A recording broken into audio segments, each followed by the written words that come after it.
ராகுல் காந்தி இப்போ இல்லைங்க, முதல்ல இருந்தே அப்படி தாங்க கூப்பிடுவாங்க. பப்புன்றது ஒரு செல்ல பெயர், சின்ன பையன் சொல்கிறது. நீங்கள் எப்படி வேணாலும் வச்சுக்கலாம். அதான் ஆர்எஸ் பாரதி சொல்கிறார்ல, நாயெல்லாம் கூட பிஏ பட்டவங்க. அது திராவிட இயக்கம் பண்ண பெருமைன்னு சொல்கிறது. அதான் நாயெல்லாம் கூட வாங்குறது தான் வந்து திராவிட இயக்கம். இப்போ பிஏ பட்டம் வாங்கினவங்களாம் நாயா? பஸ் எரியுது, 65 பேர் இறந்து போயிருக்காங்க கள்ளசாலை. ஊடகங்களில் விவாதமே வரல. ஏன் பயம்? ஆளும் கட்சி பயமுறுத்துது.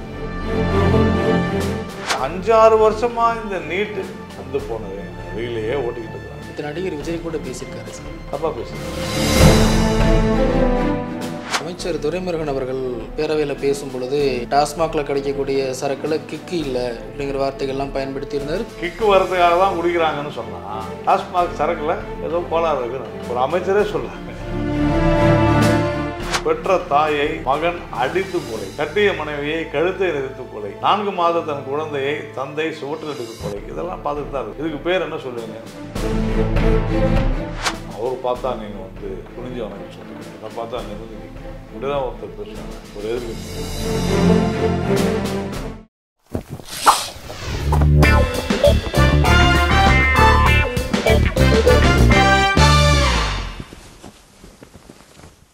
சோசியல் டாக்கீஸ் நேயர்களுக்கு அன்பு வணக்கம். இன்றைக்கு பாஜகவின் மாநில துணைத் தலைவர் திரு நாராயண் திருப்பதி அவர்களோடு உரையாட இருக்கிறோம். வாருங்கள் விவாதிக்கலாம். சார் வணக்கம். வணக்கம் சார். பாராளுமன்றத்தில் முதல் முறையாக பிரதமர் மோடி அவர்கள் எதிர்க்கட்சி தலைவருக்கு எழுந்து நின்று விளக்கம் கொடுக்குறாரு. பாராளுமன்றத்தில் வலுவான எதிர்க்கட்சி அமர்ந்திருக்கு, வலிமையற்ற ஆளுங்கட்சி உட்கார்ந்துருக்கிறாங்க அப்படிங்கிற விமர்சனம் வருது. நீங்கள் எப்படி? இல்லை, எழுந்து நின்று விளக்கம் கொடுக்கிறார் அப்படின்னு சொல்கிறது ஒரு அநாகரிகமான ஒரு வார்த்தையாகத்தான் நான் பார்க்கிறேன். அது நிறைய, நீங்கள் மட்டும் இல்லை, தொடர்ந்து 2-3 பத்திரிகைகளோட அது என்ன எழுந்து நின்று விளக்கம் பண்ணுறது? இது வரைக்கும் எழுந்து நின்று தான் பேசுவாங்க.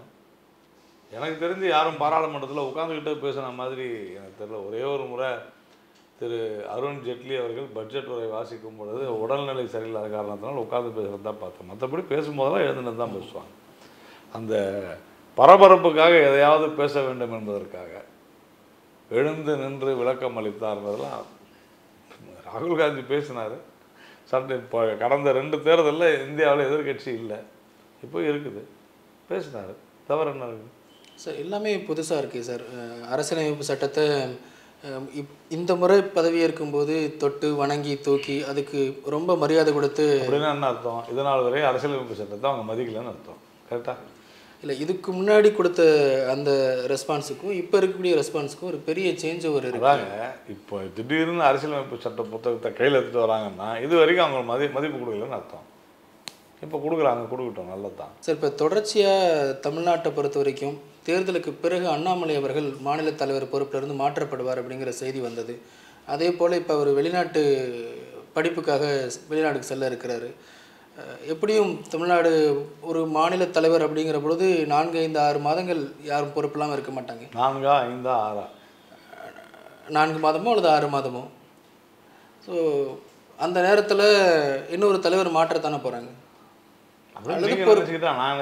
அல்லது ஒரு பொறுப்பு தலைவர். எல்லாமே யூகங்களின் அடிப்படையில் வரக்கூடிய செய்தி. எங்களுடைய கட்சியில் எப்பொழுது என்ன செய்ய வேண்டுமோ நாங்கள் அதை செய்வோம்.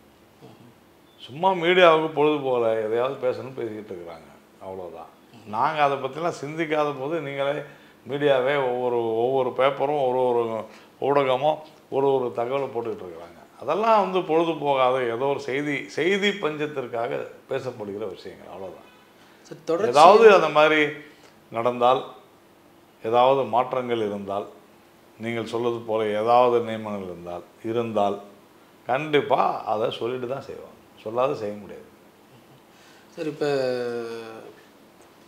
தமிழ்நாடு பாஜக நிறைய மாநில தலைவர்களை பார்த்துருக்கு. ஆனால் அதிகமாக விமர்சனத்திற்கு அல்லது நெருக்கடிக்கு உள்ளாக்கப்பட்ட ஒரு மாநில தலைவர் அவர் தான் அண்ணாமலை அப்படின்னு புரிஞ்சுக்கலாமா? எல்லாமே ஒரு கூட்டு முயற்சியினால் கட்சி வளரும் பொழுது அந்த நேரத்தில் தலைவர்களாக இருப்பவர்கள் பேசப்படுகிறார்கள். அதே மாதிரி சமூக ஊடகங்கள், அதே மாதிரி ஊடகங்களுடைய வளர்ச்சி, இது எல்லாமே பார்த்தோம் என்றால் அந்த ஒரு செய்தி எப்படி பேசப்படுகிறது என்பதை பொறுத்து தான் இருக்கிறது. இப்பொழுது இந்த அரசியல் விழிப்புணர்வு அதிகமாகி கொண்டிருக்கிறது, அதனால் அதிகமாக பேசப்படுகிறது. அண்ணாமலை ஒரு அற்புதமான ஒரு இளைஞர், துடிப்பு மிக்க இளைஞர். அதனால் ஒரு மாற்றம் வேண்டும் என்று நினைப்பவர்கள் இதோ இங்கே நமக்கு ஒரு நல்ல தலைவர் கிடைத்திருக்கிறார் என்று நினைக்கிறார்கள். தவறு ஒன்றும் இல்லை. அதனால் மற்றவங்க அந்த மாதிரி இல்லைன்னு நம்ம சொல்லிட முடியாது. ஒவ்வொருத்தரும் ஒரு ஒரு மாதிரி இருப்பாங்க. அதில் அண்ணாமலை சற்று வேகமாக இருக்கிறார். ஏனென்றால் ஒரு இளைஞர், அந்த மாற்றத்தை விரும்பக்கூடியவர்கள் அதை விரும்புகிறார்கள். இல்லை, அவர் நிறைய கான்ட்ரவர்சிக்கு உள்ளாகிறாரு. அவர் சொல்கிற டேட்டாக்கள் நிறைய தவறாக இருக்குது அப்படிங்கிறதான் எதிர்க்கட்சிகள் முன்வைக்கிறாங்க. அந்த மாதிரி எனக்கு ஒன்றும் தெரியல. ஏதோ அவங்களுக்கெல்லாம் ஃபுல்லாக டேட்டா எல்லாம் வச்சுக்கிட்டு இருக்கிற மாதிரி பேசுகிறாங்க. யாருக்கு என்ன டேட்டா தெரியும்? அண்ணாமலை அவர்கள் படித்தவர், எல்லாம் பெரிய படிப்பு, ஐஏஎஸ் படிக்கிறது சாதாரண விஷயம் இல்லை. அதனால் அவர் அவருடைய இயற்கையிலேயே அந்த ஒரு படித்து அதை விலக்கி சொல்ல வேண்டும் என்கிற ஒரு அந்த இயல்பான குணம் அவரிடத்துல இருக்குது. அது நிறைய பேருக்கு பிடிக்காது. நம்ம என்ன செய்ய முடியும்? அதான் ஆர்எஸ் பாரதி சொல்கிறார்ல, நாயெல்லாம் கூட பிஏ பட்டவங்க இதுன்னு. இல்லை, அது திராவிட இயக்கம் பண்ண பெருமைன்னுலாம் சொல்கிறாரு சார். அதான் நாயெல்லாம் கூட வாங்குறது தான் திராவிட இயக்கம் பண்ண பெருமையா? எப்படி தமிழர்களை அவமானப்படுத்துகிறார்கள்? இல்லை, அப்போ பிஏ படிக்கிறதே பெரிய விஷயமா இருந்துச்சு. இன்னைக்கு பிஹெச்டிலாம் எல்லாரும் சர்வசாதாரணம். அதை எப்படி அப்படி தான் சொல்லுவீங்க? நாய் கூட படிக்குதுங்க. அப்போ பிஏ பட்டம் வாங்கினவங்களாம் நாயா? இதுதான் திராவிட மாடல். ஒடுக்கப்பட்டவர்களெல்லாம் நீதிபதி ஆனது நாங்கள் போட்ட பிச்சை, திமுக போட்ட பிச்சைன்னு சொன்னார்.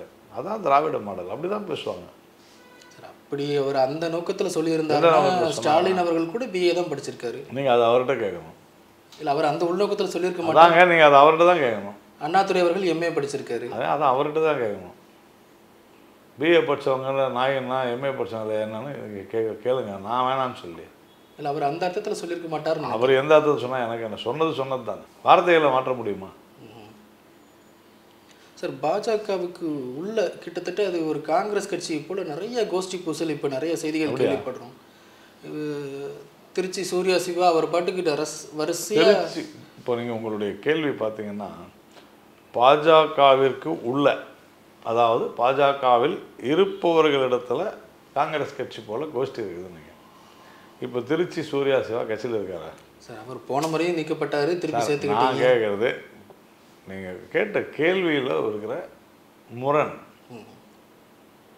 கட்சிக்குள்ளே அப்படின்னு சொன்னீங்க, சூர்யா சிவான்றீங்க. அவர் கட்சியில் இல்லையே. எப்போ? போன வாரம் வரைக்கும் இருந்தார் சார். அது வேற. போன வாரம் வரைக்கும் அவர் ஒன்றும் பேசலையே. மக்கள் ஒரு கட்சியிலிருந்து சார் வெளியே போனவங்க அந்த கட்சியில் இருக்கக்கூடிய கொள்கைகள் குறித்து அதில் வேற்றுமைகள் இருந்தால், கருத்து வேறுபாடு பேசலாம். அது கூட நிறைய பேர் பேச மாட்டாங்க. அது அரசியல் முதிர்ச்சி. என்னை பொறுத்த வரையில் எங்கள் கட்சியில் நிறைய பேர் மாற்றுக் கட்சியிலேருந்து வந்தவங்க இருக்கிறாங்க. உதாரணத்திற்கு என் அருமை நண்பர் நயினார் நாகேந்திரன் ஒரு அமைச்சராக அதிமுகவில் ஒரு முக்கிய பொறுப்பில் இருந்தார். இன்னி வரைக்கும் அவர் அதிமுக பற்றி தவறாக பேசுனது கிடையாது. அதே மாதிரி விபி துரைசாமி, அதே மாதிரி ஏஜி சம்பத், அதே மாதிரி கேபி ராமலிங்கம்.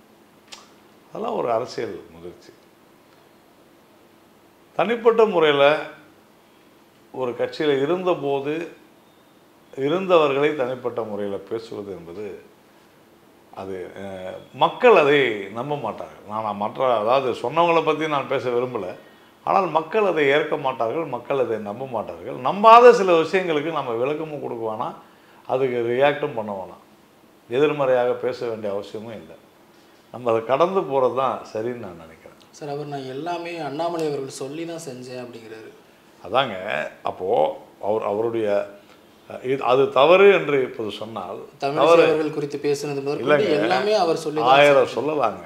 அது தவறு என்று இப்போது அவர் சொன்னால் நான் கூட கேட்டேன்.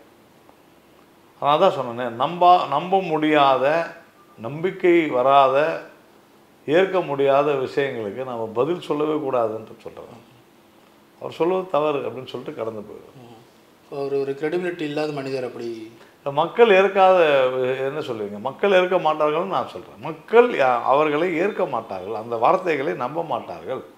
ஏனென்றால் அண்ணாமலை ஒரு சிறந்த மனிதர் அப்படின்னு சொன்னார்னா மக்கள் அதை ஏற்றுக்கொள்வார்கள். பாருங்கள், கட்சியில் இல்லைன்னா கூட எவ்வளோ நல்லா சொல்கிறாங்க. ஆனால் இன்றைக்கி ஏதாவது தவறாக பேசுனாங்கன்னா என்ன சொல்லுவாங்கன்னா, அன்றைக்கி இருக்கும்போதெல்லாம் இருந்தாங்க, இப்போ என்ன நம்ப மாட்டாங்க. ஸோ நம்பாத ஒரு விஷயத்துக்காக நாம் ஏன் போய் அதற்கு எதிர்வினை ஆற்ற வேண்டும்? அதனால் நான் எதிர்வினை ஆற்ற மாட்டேன் சார். அவர் சொன்ன மற்ற பாயிண்ட்ஸ் கூட ஓகே. மேஜராக ஒரு பாயிண்ட் என்ன சொல்கிறாருன்னா, பிஜேபியில் இருக்கக்கூடிய லீடர்ஸ் பலர் டிஎம்கேயோட ரொம்ப க்ளோஸாக அசோசியேட்டடாக இருக்கிறாங்க. அதுதான் சொல்கிறேன். அதை வந்து நம்புற மாதிரி இருக்கான்னு நான் கேட்குறேன். அதை ஏற்றுக்கோ, அதாவது ஒப்புக்கொள்கிற மாதிரியோ நம்புற மாதிரியோ இல்லைங்க. தவிர அப்படியே க்ளோஸாக இருந்தாலும் தப்பு இல்லை. ஒவ்வொரு குடும்பத்திலேயே அதிமுகவும் திமுகவும் இருக்கிறாங்க. இப்போ எங்கள் கட்சியில் பார்த்தீங்கன்னா சிந்தியா இது நாள் வரைக்கும் காங்கிரஸில் இருந்தார். அவங்க அத்தை பிஜேபியில் தான் இருக்கிறாங்க.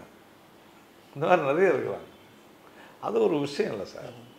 க்ளோஸானா எனக்கு புரியல, எப்படி க்ளோஸாக இருக்கிறாங்க அப்படின்னு எனக்கு புரியல. எப்படி க்ளோஸாக இருந்தால் நான் கூட திமுக சேர்ந்த பல பேருக்கு எனக்கு நல்ல நண்பர்கள் இருக்கிறாங்க. அதுக்காக நான் திமுககாரங்களை பார்த்தாலே அடிச்சுக்கணும் அவங்க சொன்னால் என்ன அர்த்தம்? அவங்க எங்கே பார்த்தாலும் என்னை முதலமைச்சர் கூட எப்படி இருக்கீங்கன்னு கேட்பார். தப்பு என்ன இருக்குது?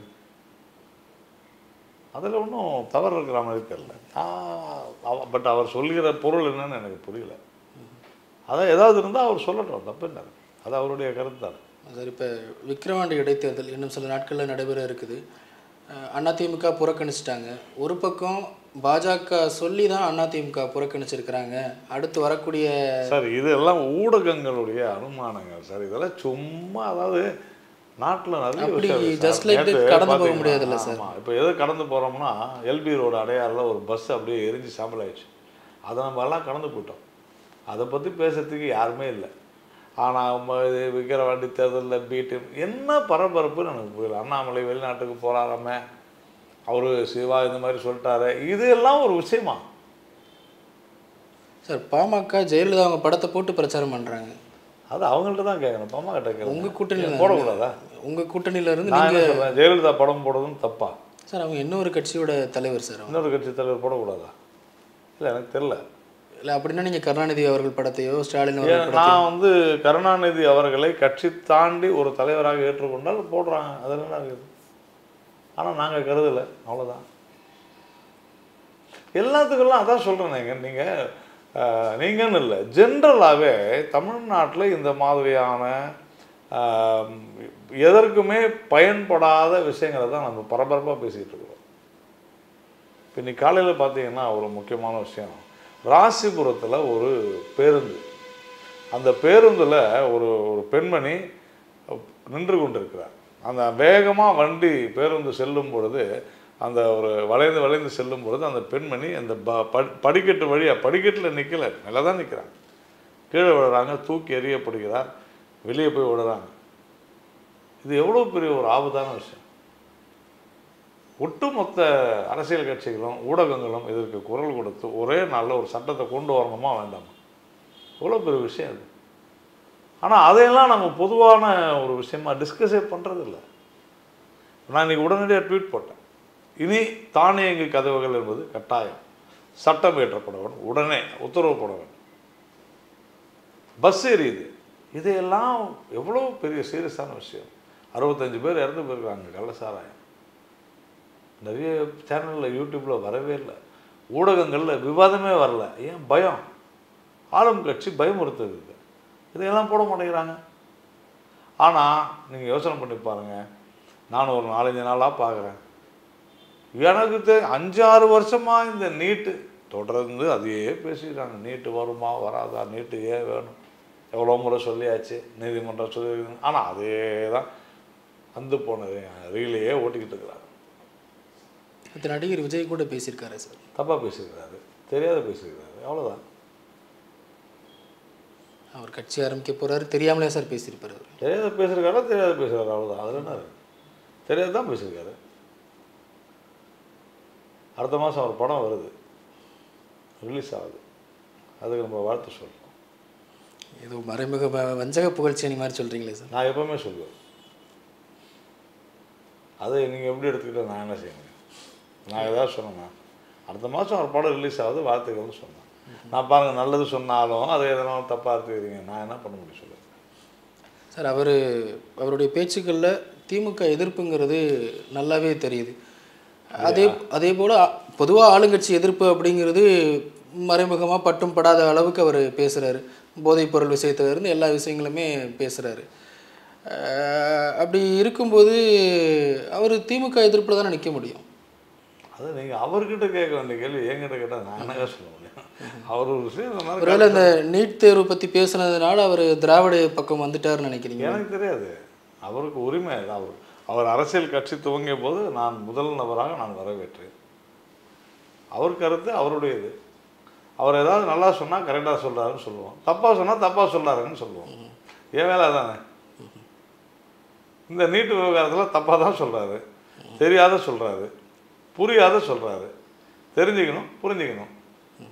வெறும் முரசொலி பார்த்துலாம் படிச்சுட்டுலாம் வந்து பேசக்கூடாது. அரசியல் கட்சி சொல்கிறத சில வேண்டாம்னு சொல்கிற சிலருடைய கருத்துக்களை சொல்லக்கூடாது. உச்சநீதிமன்றத்தினுடைய தீர்ப்பை, உத்தரவை படிக்க வேண்டும், புரிந்து கொள்ள வேண்டும். இன்றைக்கி அவரே எதனால் நீட்டு வேணான்னு சொன்னாரோ அது எல்லாமே உச்சநீதிமன்றத்தில் வாதம் செய்யப்பட்டு அது தவறு என்று உச்சநீதிமன்றத்தால் தீர்ப்பளிக்கப்பட்டிருக்கிறது. அப்போ நாம் ஒரு இடத்துல ஒரு பிரச்சனை இருக்குதுன்னு சொன்னால் அதனுடைய எண்டு எதுன்னா நீதிமன்றத்தினுடைய தீர்ப்பு தான் இல்லையா? அதை டிஸ்பியூட் பண்ணிட்டே போகிறது அர்த்தம் இல்லை. அது சரி, அதில் ஏதாவது பிரச்சனைகள் இருந்தால், உதாரணத்துக்கு நீட் தேர்வு பிரச்சனை இருந்தால் சரி செய்யணும், அதில் ஒன்றும் மாற்ற கருத்து இல்லை. ஆனால் நீட் தேர்வே ரத்து பண்ணணும் அப்படின்றது ஒரு சரியான விலக்கு தானே சார் கேட்குறாரு.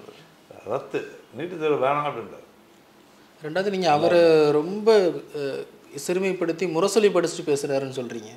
இல்லை, நான் வந்து அது சொன்னதுக்கு என்னன்னா திமுகன்னு சொன்னேன். திமுக சொன்னதை அப்படியே சொல்கிறாருன்னு தான் நான் சொன்னேன்.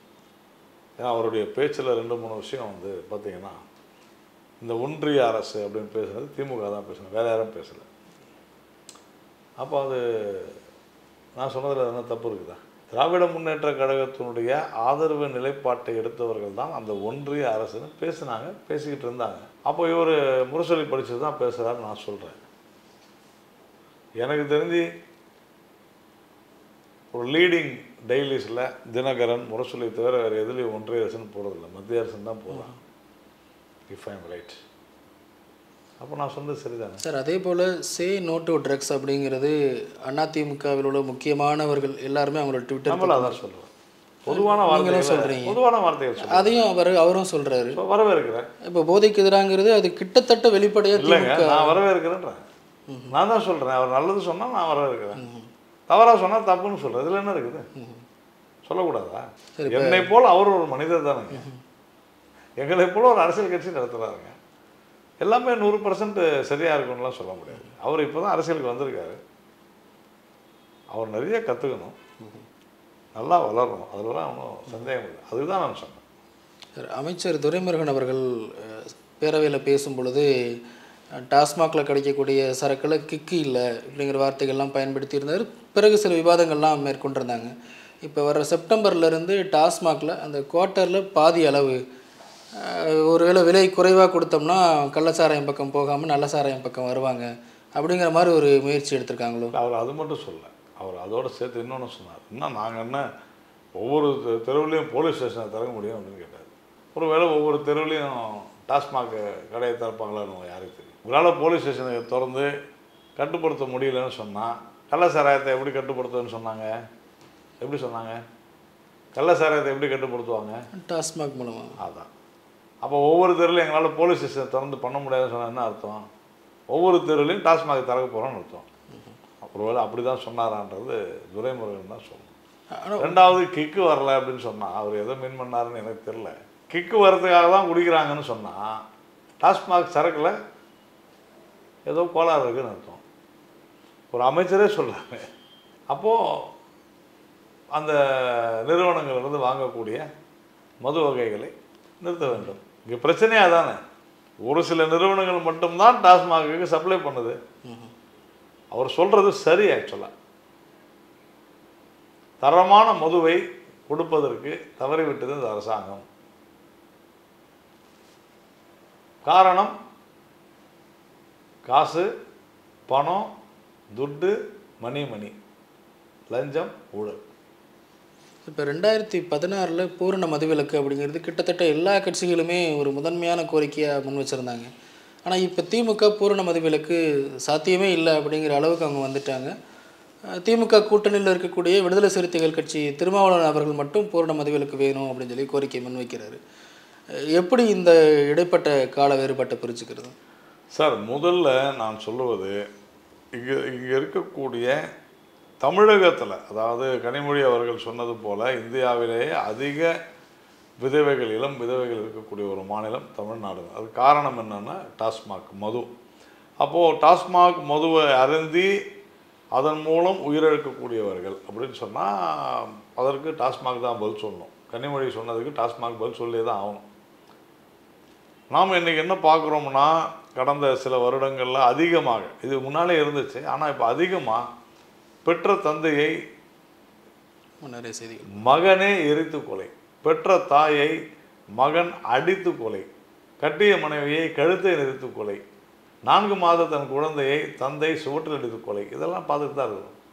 இதுக்கு பேர் என்ன சொல்லுவீங்க? மது கொலைகள். டாஸ்மாக் போதையினால் ஏற்படக்கூடிய மது கொலைகள். அப்படின்னா கிக்கு ஏறிச்சு கொலை பண்ணாங்களா, கிக்கு ஏறாத கொலை பண்ணாங்களா அப்படின்னு துரைமுருகன் சொல்லணும். ஸோ இது தவறான விஷயங்கள் வருது. நாம் மதுவிலக்கு கேட்பதற்கு காரணமே இதுதான். இங்கு மிக மோசமான முறையில் பாதிக்கப்படுகிறார்கள். அப்போது ஏன் பாதிக்கப்படுறதுனால தான் மதுவிலக்கு கேட்குறோம். நீங்கள் கம்பேரிட்டிவ்லி பார்த்தீங்கன்னா ஒப்பீட்டளவில் மற்ற மாநிலங்களில் இங்கே இருக்கிற மாதிரி இந்த மாதிரியான குடி போதையில் வரக்கூடிய மரணங்கள், குடி போதையினால் ஏற்படக்கூடிய விபத்துகள், அதே மாதிரி சாலையில் நம்ம பார்க்குறோம், ஒரு பஸ்ஸு முன்னால் போய் ஒரு காலத்தில் வடிவேல் பண்ண சினிமாவில் வந்த காட்சியை பார்த்தோம். ஆனால் இன்றைக்கி தினந்தோறும் தொடர்ந்து நடக்கிறத நம்ம சமூக ஊடகங்கள் வாயிலாக பார்க்கிறோம். ரோட்டில் படுத்து கிடக்கிற விஷயம் இதெல்லாம் எனக்கு தெரிந்து வெளி மாநிலங்களில் அதிக அளவு இல்லை, தமிழ்நாட்டில் இருப்பது போன்று இல்லை. அதனால தான் இங்கே மதுவிலக்கு அதிகமாக கேட்கப்படுகிறது.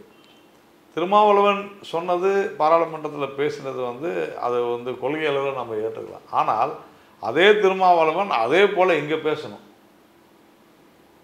இங்கே அவர் பேச மாட்டார். இல்லை, அவர் தேசிய அளவில் கொண்டு வரணும் அப்படிங்கிறது சார். அதாவது எது சாத்தியமோ எங்கு சாத்தியமோ அதை அங்கு பேச வேண்டும். லிக்கர் அப்படின்னு சொல்கிறது மாநில டொமைனில் இருக்குது, அது எல்லாருக்கும் தெரிஞ்ச விஷயம்தான். சென்ட்ரல் நினச்சா உடனே மாற்றிட முடியாது, அதான் சட்டம். நீங்கள் மற்றதுக்கெல்லாம் இது பேசுகிறீங்களே மாநில உரிமைகள்னு, அந்த மாநில உரிமைகளை ஒன்று தான் லிக்கர். அப்புறம் அவருக்கு பாவம் இங்கே பேச வேண்டியது, அவர் அங்கேருந்து பறந்து போய் ரொம்ப தூரம் தள்ளி அங்கே போய் பேசலான்னு பேசியிருக்கிறார், அவ்வளோதான். இங்கே பயம் சார். உள்ளே இருந்துக்கிட்டே கண்டனங்கள்லாம் அவர் சொல்கிறாரு. என்ன சொன்னால் ஆர்ப்பாட்டம் நடத்துகிறார் கள்ளச்சாராய மரணத்திற்கு. நாம் தான் பார்த்தோமே எப்படின்ட்டு. மரியாதைக்குரிய முதலமைச்சர் இதுதான் பேசுவாங்க. மற்றவங்களை பேசுகிற மாதிரி, பிஜேபியை பேசுகிற மாதிரி பேசுகிறார் அவர். பேச சொல்லுங்கள் சார். அவர் பிஜேபி எங்களுக்கு சித்தாந்த எதிரி அப்படிங்கிறது. அதனால் உயிரே போயின்னு இருக்குது சார். கள்ளக்குறிச்சியில் 2 நாள் கழிச்சு தான் அவர் போகிறாரு. சித்தாந்த எதிரி என்ன சித்தாந்த எதிரி? ஒரு சித்தாந்த எதிரி இல்லை. சித்தாந்தம் என்ன? குடிக்கிறது சித்தாந்தமா? மது அருந்துவது சித்தாந்தமா? இல்லையே. கடுமையாக எதிர்க்கணும்ல. நீங்கள் எதிர்க்கலையே. இங்கேருந்து 3.5 மணி நேரம் பறந்து போயில பேச வேண்டியிருக்குது அதை பற்றி. இப்போ தொடர்ச்சியாக மீண்டும் நம்ம பாஜக செய்திகளுக்கு வரும் பொழுது, அண்ணாமலை அவர்களுக்கு இணையமைச்சர் பொறுப்பு கொடுக்கல அப்படிங்கிற அதிருப்தியில் அப்செட்டில் அவர் இருக்கிறாரு அப்படிங்கிற செய்தியும் உள்ள வருது. ஏன்னா அரசியலில் இந்த ஊகங்கள் வீகங்கள் எல்லாத்தையும் நம்ம அப்படியே கடந்து போயிடலாம். கடந்து தான் போகணும். நீங்கள் தப்பாக எதனா பேசிக்கிட்டே இருப்பீங்க, அதெல்லாம் பதில் சொல்ல முடியுமா? செய்தி உலா வருகிறது சார், இவர் சொன்னார் அப்படின்னா பேசலாம். செய்தி உலா வருகிறது, வெள்ளைக்காக்கா பறக்குது, நான் என்ன பதில் சொல்ல முடியும்? இப்போ அதில் உண்மையே இல்லை அப்படிங்கிறீங்க.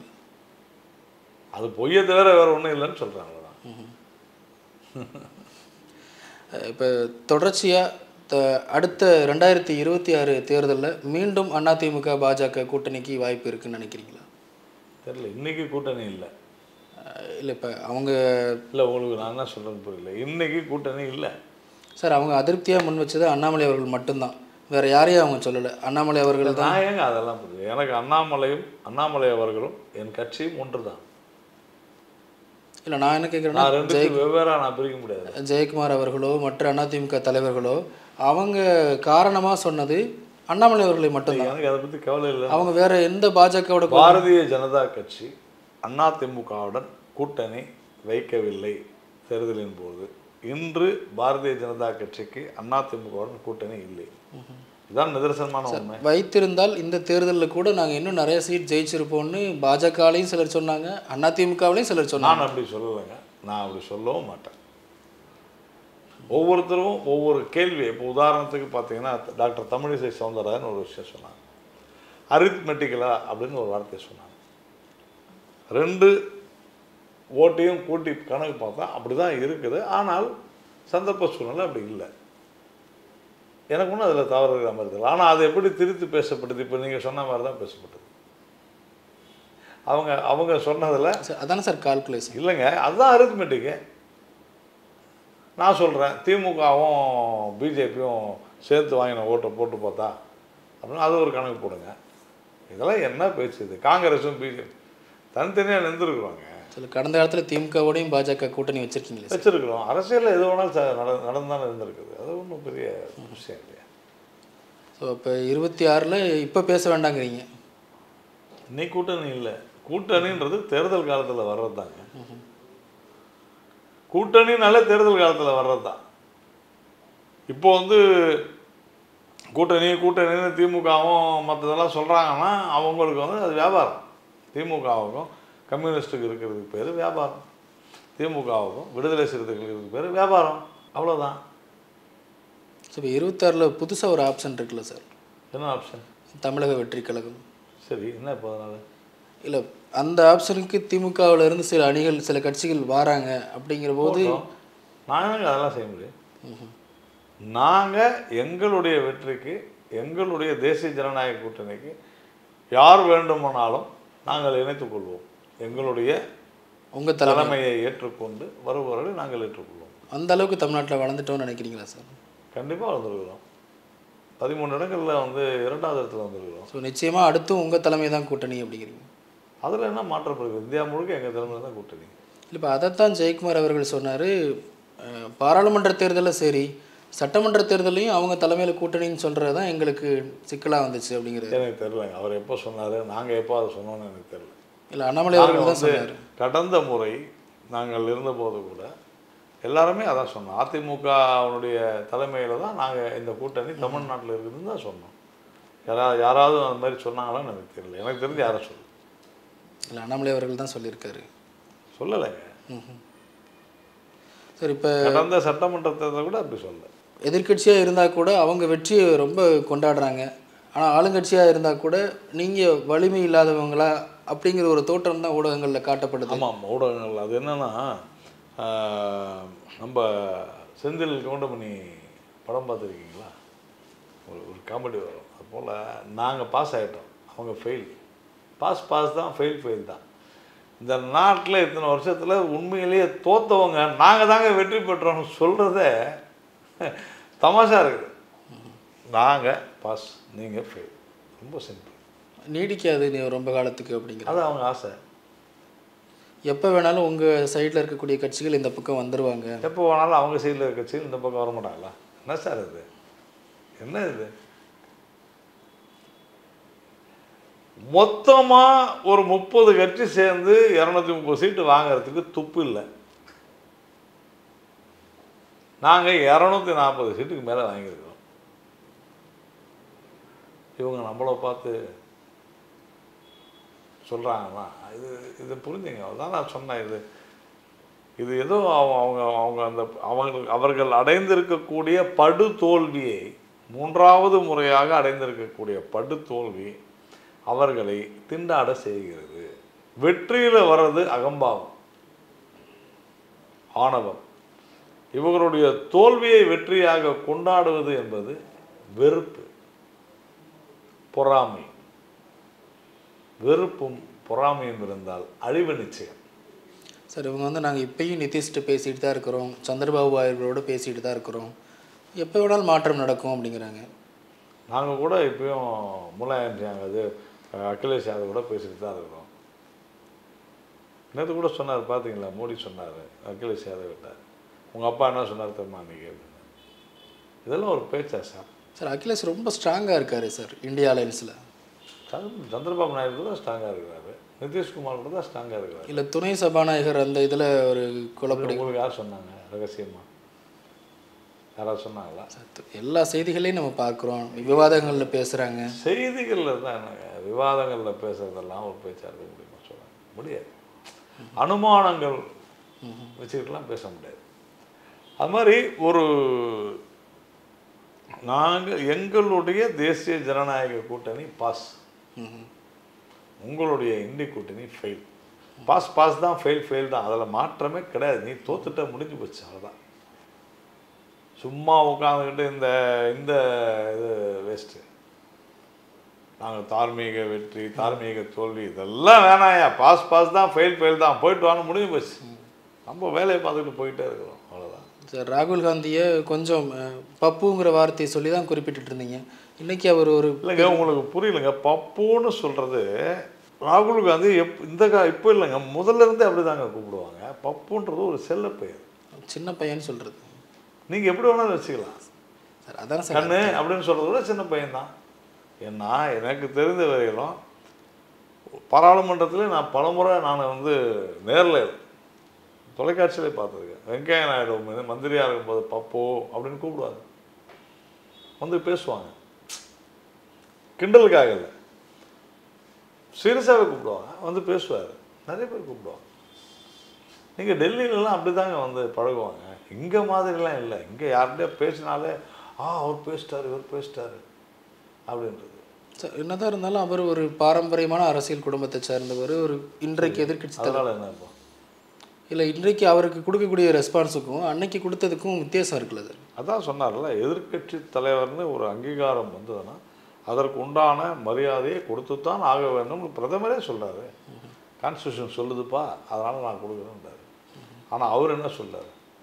சபாநாயகரை பார்த்து, அவர் பார்த்தா நீங்கள் குனிஞ்சு வணக்கம் சொல்கிறீங்க, என்னை பார்த்தா நிமிர்ந்து நிற்கிறீங்க, இப்படி தான் ஒருத்தர் பேசுவாரா ஒரு எதிர்கட்சி தலைவர்? இல்லை, ரெண்டு பேருக்கும் சமமான மரியாதை கொடுத்துருக்கலாம்ல சார்?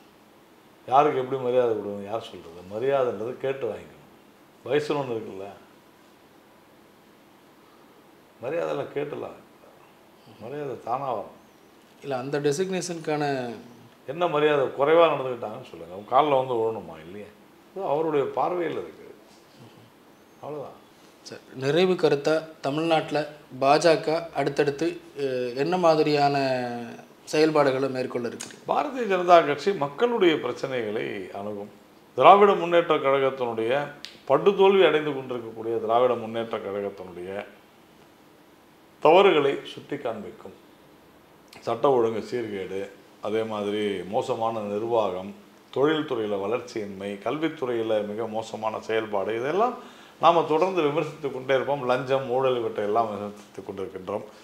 டாஸ்மாக் மது கொலைகள், அதே மாதிரி கள்ளச்சாராய மரணங்கள், போதை மருந்தினுடைய அட்டகாசம், இதையெல்லாம் நாம் மக்களிடத்தில் எடுத்து சொல்லிக் கொண்டிருக்கிறோம். அமைப்பு ரீதியாக எங்களுடைய அமைப்பை மேலும் பலப்படுத்தி கொண்டிருக்கிறோம். 2026 தேசிய ஜனநாயக கூட்டணியுடைய ஆட்சியை அமைக்கப் போகிறோம், அவ்வளோதான். மிக்க நன்றி சார். நன்றி.